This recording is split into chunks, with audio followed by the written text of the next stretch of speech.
Do you know what it means to be a soldier of cinema?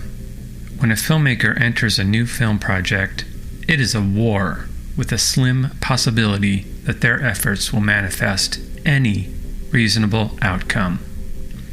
Are you ready to hear stories and strategies from the trenches of a filmmaker like me? Welcome to The Director's Viewfinder, a podcast where I explore art, craft, and the business of filmmaking. Join me as I delve into stories, challenges, and triumphs of publishing the boundaries of creativity, technology, and entrepreneurship.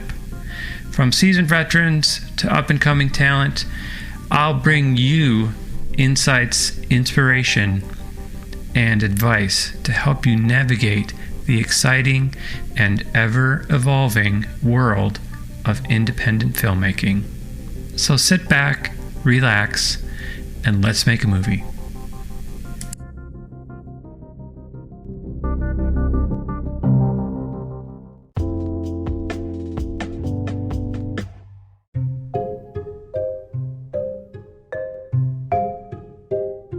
I first began telling stories when I was a little kid. During the holidays, we would go to my Aunt Carol's house, where I would tell stories about my make-believe friend whose name was Hermie. Hermie was a war hero, and he won all of his battles, and it's how I saw myself, just like I saw Hermie and how I told my family about him. From those early preteen days, I loved to tell stories, and for me, it didn't matter if they were real or not.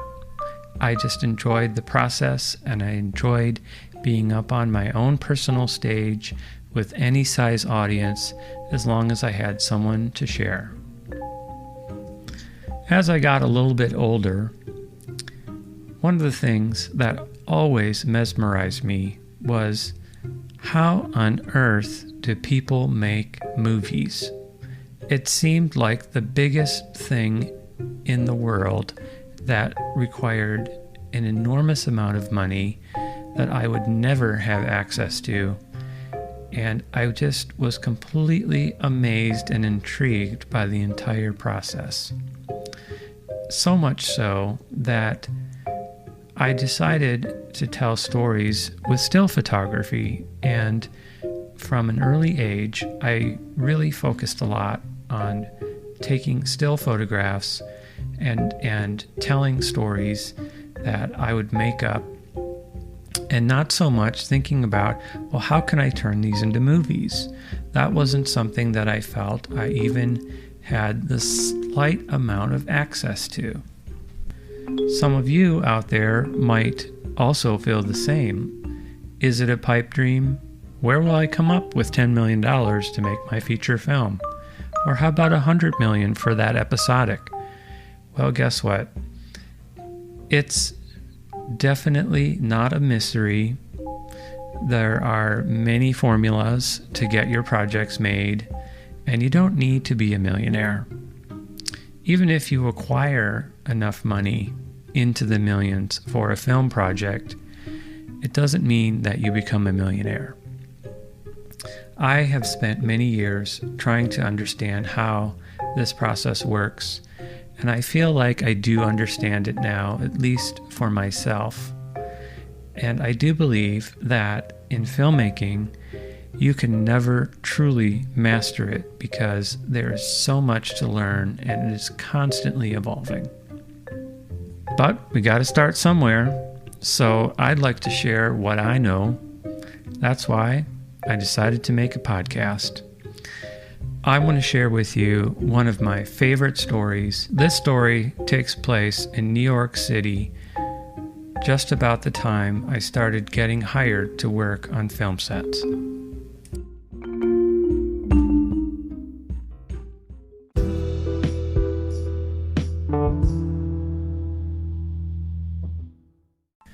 I used to live in New York City. It was a great time in my life, and it's actually where I got my start in filmmaking. I wanted to tell you the story first of how I became a New Yorker. I was heading to a fashion shoot that I had produced, and I had all my personal gear with me. I think it was about 2 or 3 bags strapped over my shoulders, both hands full. I was about to get off the subway on the corner of 6th Avenue and 23rd Street when a woman standing in front of me decided not to get off, and the doors were closing. So naturally, I moved around her to get off the subway, but unfortunately, I bumped her sandal and the strap broke. In that instant, she also had a snap in her mentality, and I noticed the look on her face, and I began to move out of there as quickly as possible. She came after me. She was very angry. I couldn't understand it. It was a simple mistake. I would have happily paid her for her shoe. So, as I was running up the steps, she began clawing at my legs. All I could do was kick her off a little bit and run out of the subway. I found myself standing in the middle of 23rd Street. And I thought, phew, the coast is clear. I looked to the left, I looked to my right, and I began to move. I was sure that I had lost her. Within a few seconds of me carrying on to my chute, something behind me didn't seem right. And as I turned my head to look back, what I noticed was this woman actually not running, already flying in the air, completely floating, and coming towards me to tackle me like a football player. She did grab me, and we rolled to the ground, and it was quite a catastrophe. There was a crowd gathering, and people did not know if it was me who was attacking her or her attacking me. Somehow I managed to get to my feet, and I stood up and pointed to her with the most amount of authority that I had ever used in my life. And I looked at her and I said, "Stop. Now go stand on the corner." And she actually did.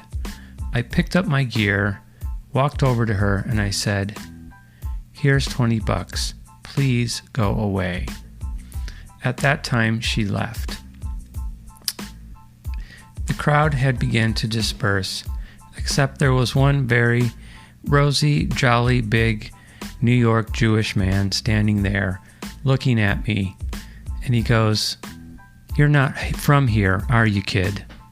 And I looked at him and I said, "No, I'm not." And he said, "Well, welcome to New York." And with a big belly laugh, he walked off in laughter. It was the day I became a New York City resident.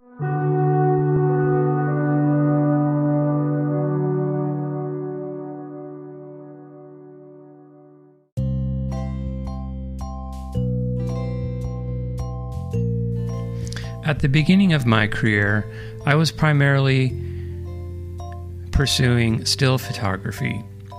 And when you're a freelancer, you pretty much will do anything that comes through, especially in those early years. And I had a few friends that were working in film and making commercials for some pretty big clients. I managed to find myself working on some of the biggest commercials being produced at the time. One for Mountain Dew, another one for George Lucas with the Yoda doll, which was quite amazing.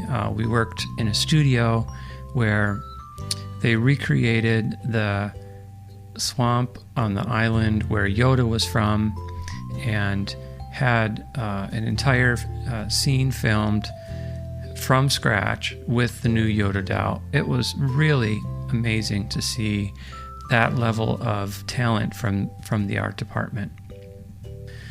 So in the very beginning, I was working in a lot of different situations on motion sets, lots of commercial projects. People seemed to like my style. I was always fairly much a fly on the wall during these productions. And then I actually worked on a short film that one of my roommates produced at the time. And They pulled me in as working in the art department. I was doing still photography, really the beginning of working in independent film and putting many hands in many hats. And it was really a great experience. And some of you may know that my biggest and most successful entry into filmmaking was recording the events of 9/11 in New York City. HBO had purchased my footage and used it in their feature film called 9/11 The World Trade Center, and it did go on to win an Emmy for Best Edited Documentary of the Year. And it was also the very first documentary ever produced about 9/11. From there, I would go on to sell my footage into 10 or 15 different feature productions, which then began my career in film. At the time, I was still very much interested in pursuing my still photography, so I continued on that trajectory for a number of years, and I would continue to find myself working on sets all the way through my time in Seattle, where I actually got to be the unit set photographer for Grey's Anatomy and Station 19 a number of years in a row when production came up here to shoot. I realized eventually that I absolutely loved working on sets, and I felt it was my calling. So I began a slow and steady mission to transition into becoming a filmmaker after working on some of the biggest television productions in the business, and I was truly ready for something big. So let's fast forward about 10 years from moving to Seattle, and I am now a full-fledged filmmaker. I've worked on 1 billion short films. I've worked on just about every job role in production, and I'm actually about to release my first feature documentary film called Healing Waters. And in development, I have 2 TV shows. I have several other shorts that are about ready to hit the film festivals.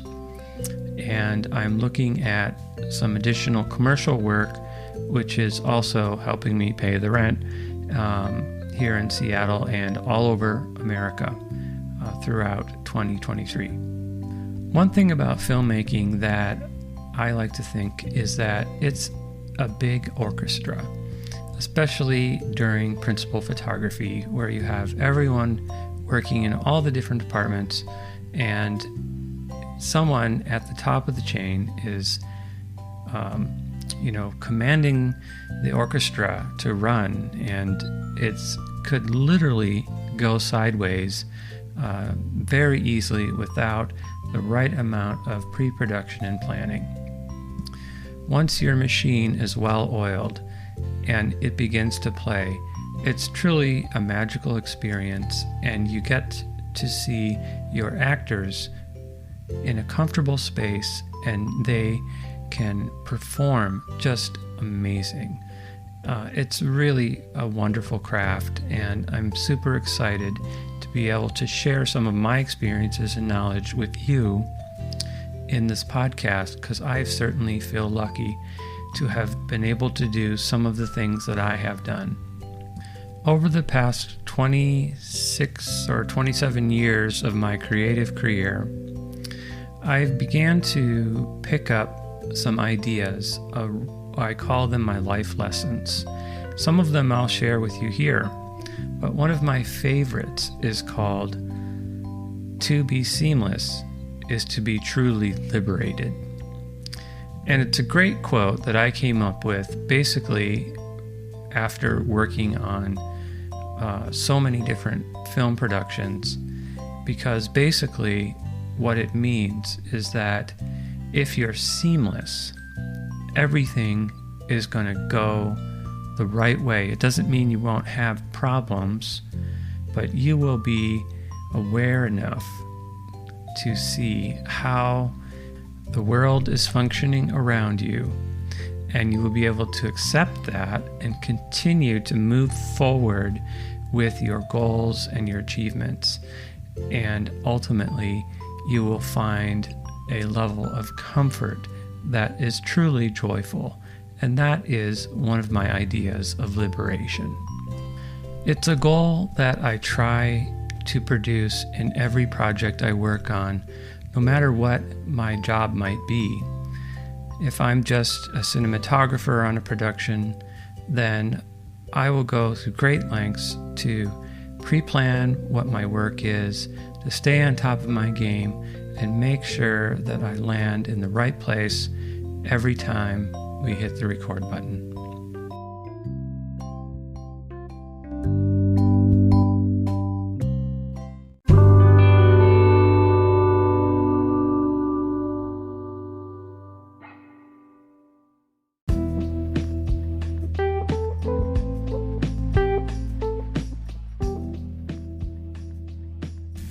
Hey, you've reached the end of the podcast. Thanks for listening. I'm so glad you're here. I would love to have you sign up to my mailing list. I will be publishing all kinds of really interesting content, including future episodes of this podcast. I'd really love for you all to survive a day on a film set. That's why I created 11 steps on how to survive on a film set. And you can get it for free in your inbox when you sign up. So go right ahead, sign up, let your friends know, people who love films, making films. It's for all of you.